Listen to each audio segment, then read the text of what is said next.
उपमुख्यमंत्री एकनाथ शिंदे हे 3 दिवसाच्या दरे या गावी मुक्कामी आलेले आहेत। हा त्यांचा जो दौरा आहे हा खाजगी दौरा मानला जातोय आणि एकूणच राज्यात मोठ्या घडामोडी होत असताना उपमुख्यमंत्री एकनाथ शिंदे हे या दरे गावी आल्यामुळे हा दौरा पुन्हा एकदा चर्चेत आलेला आहे।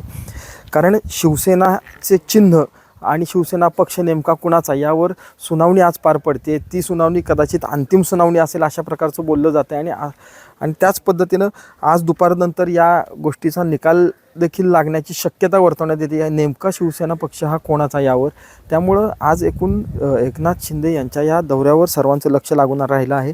त्याच पद्धतीनं महाराष्ट्रामध्ये मनोज जरांगे पाटील यांनी पुन्हा एकदा जे आरक्षणाच्या मुद्द्यावरून पुन्हा एकदा आंदोलनात बसण्याचा इशारा दिलेला आहे आणि त्याच पद्धतीनं त्यांनी एकनाथ शिंदेंच्या भूमिकेवर सुद्धा यावेळेस पहिल्यांदाच आत्तापर्यंतच्या घडामोडींमध्ये संशय व्यक्त केलेला आहे। त्यामुळे एकूणच या सगळ्या घडामोडी पाहता, या राजकीय घडामोडी काही आहेत त्या पाहता, हा आजचा जो एकनाथ शिंदे यांचं नेमकं या विषयावर काय म्हणणं आहे, ते आज काय बोलणार याकडे सर्वांचं लक्ष लागून राहिलेलं आहे।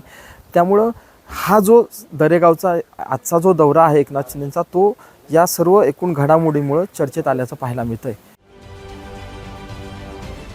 महाराष्ट्रातील सर्व बातम्यांचे विश्वासार्ह व्यासपीठ, सकाळच्या सर्व सोशल मीडिया प्लॅटफॉर्मला लाईक, फॉलो आणि सबस्क्राईब करा। तसंच सर्व नोटिफिकेशनसाठी बेल आयकॉन प्रेस करायला विसरू नका।